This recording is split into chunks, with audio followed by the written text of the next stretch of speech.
Le Grand Matin Sud Radio, 7h-9h, Jean-Jacques Bourdin. Il est 8h12, Jean-François Aquili, bonjour. Bonjour Jean-Jacques. Alors, tout le monde en parle, et nous en parlons beaucoup sur l'antenne de Sud Radio. Vous avez entendu les témoignages tout à l'heure. L'enquête autour du meurtre de Louise dans l'Essonne s'est accélérée avec la garde à vue d'un suspect, principal suspect. Ce meurtre d'une petite fille de 11 ans, d'une pré-ado de 11 ans, suscite une émotion largement relayée dans la plupart des médias, avec en toile de fond le débat autour du sentiment d'insécurité. Même si là, il ne s'agit pas d'un suspect venu d'un quartier difficile, mais bien d'un quartier résidentiel, mais bien d'une famille bien connue, comme on dit, une famille française bien établie, comme on dit. La question est légitime, est-ce qu'on en fait trop ? Écoutez Jean-Jacques, au vu de la monstruosité des faits, j'ai envie de vous dire qu'on n'en fait jamais assez dans ces histoires-là, mais la question, elle reste légitime au vu de ce qui s'est produit hier, quand vous allumiez les chaînes d'infos continues et les émissions d'actu qui étaient toutes en édition spéciale, alors que nous étions au cœur d'une enquête censée rester confidentielle. Je vous rappelle que nous sommes censés ne pas savoir ce qui s'y passe, et nous avions déjà un défilé d'experts pour spéculer sur l'ADN, sur les images vidéo. Alors, ce qu'il faut comprendre, c'est que il est difficile d'y échapper, notamment parce que, y compris pour ceux qui n'ont pas d'enfants, c'est difficile de ne pas se projeter dans une telle horreur, parce que cela peut arriver à chacun d'entre nous, quelle que soit notre origine, c'est important de le rappeler, vous venez de le faire, quelle que soit notre condition sociale, quelle que soit notre religion, cette histoire nous parle, et il faut attendre bien sûr ce soir, et ce sera le juge de paix, la déclaration à 18h du procureur de la République. Alors on a entendu les commentaires, les interrogations, parfois légitimes autour de la violence qui s'est emparée de notre société. Il y a dans ce pays, Jean-François, une inquiétude réelle autour des questions de violence et d'insécurité. Oui, c'est une violence qui interroge, et puis vous savez, ces faits-là, eh bien, ils font de l'audience. Et c'est une audience qui répond à une forme d'inquiétude collective. Il y a une forme d'ambiguïté il y a quelque chose de dérangeant dans cette histoire. Nous regardons, nous suivons, nous restons accrochés toute la journée sur des faits au fond qui sont parcellaires, en nous interrogeant, parce qu'au fond ça nous touche. C'est un petit peu, on se demande qu'est-ce qui produit cet effet-là. En réalité, il y a quand même des moments difficiles, quand les uns et les autres s'interrogent sur le pédigré supposé d'un suspect dont nous ne savons pas à ce moment-là s'il est le coupable. Il y a ceux qui partent déjà sur un débat politique supposé, même s'indignent de voir peut-être... Certains disent, pourquoi le président de la République a-t-il organisé un sommet sur l'IA ? Il devrait être dans l'Essonne pour partager l'émotion.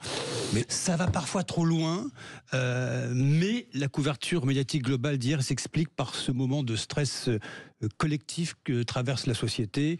C'est justement parce que les Français sont inquiets qu'une partie du public est captivée, hypnotisée par ce drame terrible, Jean-Jacques. Oui, et vous en voulez pour preuve, vous rejoignez ce que disait Françoise de Gois tout à l'heure, vous en voulez pour preuve ce que dit précisément le baromètre de la confiance politique du Cevipof, publié hier. 2-3 données rapides. Il dit que notre état d'esprit est dominé par la méfiance, 45%, la lassitude, 40%, la morosité, 30%, la peur, 18%, le bien-être n'arrive qu'en 5e position, à 15% seulement des personnes sondées. Alors l'autre donnée importante, c'est la famille qui reste la grande valeur refuge. Nous avons une France dans l'anxiété face à la crise, l'impasse politique, une France sensible au sujet de violence, d'immigration. Rappelez-vous, Roger Gicquel, la date, 18 février 1976, il y a un demi-siècle sur TF1, la France a peur. Nous sommes au lendemain de l'arrestation du meurtrier de Philippe Bertrand, 7 ans. C'est l'affaire Patrick Henry, c'est celle qui va mettre un terme à la peine de mort en France. Un demi-siècle plus tard, le terrible meurtre de Louise, par-delà ce qui réveille au fond de nous, répond au même ressort, même émotion collective, nourrie par l'effet de loupe des médias que nous sommes, nous rappelle que nous sommes dans une situation d'urgence sociétale qui appelle à des réponses posées, larges, concrètes, sur des sujets trop longtemps négligés. Oui, alors, moi je serais... Jean-François, j'aime beaucoup parce qu'il est il est toujours dans une forme de tempérance. Je sais très bien ce qu'il a voulu dire sans le dire. Jean-François Hacquet.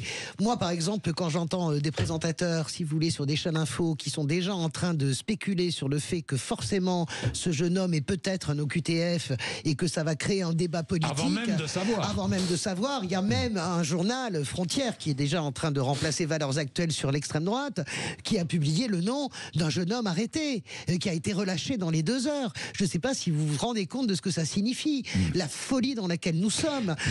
Cette petite fille, c'est dramatique. Et je rejoins mon ami Akili, Jean-François, sur ce qu'il dit. Ça nous touche tous, qu'on ait des enfants ou pas. Ça nous touche. Mais l'exploitation qui en est faite est insupportable, y compris l'exploitation de l'audience.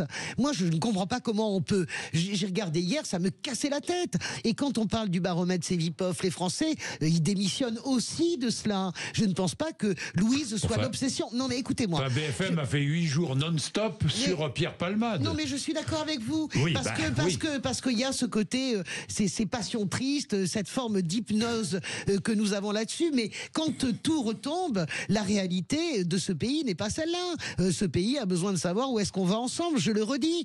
C'est ça la réalité. C'est pas d'où est-ce que nous venons. Moi, je suis encore plus sévère que Jean-François. Je pense que la façon dont ce drame, c'est la double peine pour les parents de Louise. Je m'excuse, mais les parents de Louise ont fait passer tous les messages, notamment par Christophe Beaugrand, qui est un grand ami de la famille, l'animateur de TF1 et de LCI. Christophe Beaugrand, qui est un grand ami de la famille, a dit, écoutez, moi, les parents ne veulent pas qu'on instrumentalise cette affaire. Ils ont la double peine, les parents. Ils ont la mort, le drame épouvantable de leur fille poignardée à 8 reprises. Et ils ont toute une partie de la classe politique qui monte déjà, avant même de savoir, sur des noms, des prénoms maghrébins, des OQTF. C'est insupportable. S'il y a de l'audience devant les chaînes en question, et chacun doit prendre sa part, y compris sur Sud Radio, j'imagine, c'est parce qu'au fond, les gens écoutent, regardent. Il y a certes des passions tristes, mais il y a aussi des réponses qu'il faut donner de façon posée, mesurée, avant de donner les réponses de société. Jean-François, est-ce que vous pensez vraiment que la réponse de ce soir de Gabriel Attal, qui essaie de se refaire la cerise politiquement avec la réforme pour la 95e mille fois de l'ordonnance de 45 sur la justice des mineurs, est-ce que vous pensez vraiment que c'est une réponse? Mais Françoise, vous savez très bien que c'est de la communication. Là, vous faites de la politique. Françoise, il y a une interrogation sur la justice des mineurs. Et il ne faut pas... Je suis d'accord avec vous. Bon, il ne faut pas chasser le dossier. Qui le chasse? C'est en faisant la loi qui est complètement euphémisée ce soir qui ne sert à rien. Bon, ça c'est votre jugement. C'est votre jugement. Il est peut-être temps de modifier la loi. Je ne sais pas. Mais elle a déjà été modifiée des dizaines de fois. On ne va pas engager ce débat politicien. Ce n'est pas le jour du débat. Ce qui m'intéresse ici, ce qui doit nous intéresser, nous les médias, ce sont les faits et non pas les commentaires. Le problème aujourd'hui, c'est que on balaye les faits rapidement pour passer directement aux commentaires et aux prises de position, qu'elles soient d'un côté ou de l'autre. Restons-en aux faits. Les faits que nous essayons de rapporter le plus fidèlement possible. C'est notre rôle. Après le reste, c'est pas à nous. Les faits démarrent à 18h avec la conférence de presse du procureur de la République. Bien sûr. Non, mais aussi avec les services. Il y aura un procureur de la République qui va nous apporter des faits.